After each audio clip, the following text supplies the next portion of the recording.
कुंडलीमध्ये ना विष योग, नरक योग असे योग असतात. तर हे योग म्हणजे काय आणि ते कधी तयार होतात, त्याचे परिणाम काय होतात आणि त्याच्यावर उपाय काय? चंद्र आणि शनी एकत्र असतील किंवा दृष्टीमध्ये असतील तर तो विष योग बनतो. आता विष योग काय ह्याला नाव पडलं? चंद्र म्हणजे दूध, शनी म्हणजे विष. दूध आणि विष किंवा केमिकल म्हणा, दूध आणि केमिकल एकत्र आलं तर ते पिण्यालायक राहतं का? ज्यांच्या कुंडलीमध्ये विष योग आहे, पहिली गोष्ट म्हणजे ते डबल माइंडेड असतात, कन्फ्युजन, डिसिजन घेऊ शकत नाही आणि त्यांना सतत आजारपण असतात. आता हे विष योगासाठी मी तुम्हाला जनरल उपाय सांगते दोन, आणि हा विष योग जर खतम करायचा असेल तर त्याच्यासाठी आपल्याला कुंडली बघावी लागेल. ह्याच्यासाठी जनरल उपाय सांगते की ज्यांच्या पण कुंडलीमध्ये असं चंद्र शनी एकत्र आहेत आणि ते लोक प्रॉब्लेम मध्ये आहेत तर 43 दिवस साधं पाणी पिऊ नका. तेव्हा पण तुम्ही पाणी पिणार तर त्याच्यामध्ये काहीतरी टाकून प्या, म्हणजे समजा चिमूटभर साखर टाकून प्या किंवा रसना टाका किंवा एखादं सरबत टाका. आणि दुसरी गोष्ट म्हणजे एका सफेद कपड्यामध्ये 2 किलो तांदूळ आणि त्याच्यामध्ये एक चांदीची वीट किंवा चांदीचा चौकोनी तुकडा ठेवा आणि ते तांदूळ सफेद सुती कपड्यामध्ये बांधून तुम्ही जिथे झोपता त्या रूम मध्ये एका टेबलवर ठेवून द्या.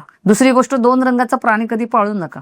आता एक नरक योग की जेव्हा समजा मंगल शुक्र एकत्र आहेत आणि त्याच्यावर खराब शनीची दृष्टी पडली, हे पण खूप खतरनाक आहे. त्याच्यामध्ये विपरीत लिंग अट्रॅक्शन आलं. शुक्रामध्ये एक राहूचा पार्ट पण आहे आतमध्ये, तर त्याच्यामुळे आजारपण पण येतात. दुसरी गोष्ट म्हणजे चंद्रमंगल, समजा चंद्र आणि मंगल म्हणजे लक्ष्मीनारायण योग, पण चंद्रमंगल एकत्र आहेत आणि ह्या शनीचं कसं आहे, जेव्हा खराब शनीची दृष्टी चंद्रमंगलवर पडते तर त्यावेळेला काय होतं माहितीये का? तर चंद्र म्हणजे तुमचं मन, तुमची आई, तुमची नगद कॅश, लिक्विडिटी, प्रॉपर्टी, आणि मंगल म्हणजे भावाची साथ, सगळं सुख खराब. संपूर्ण व्हिडिओ बघण्यासाठी YouTube वर जाऊन बँटर विथ चेतन सर्च करा.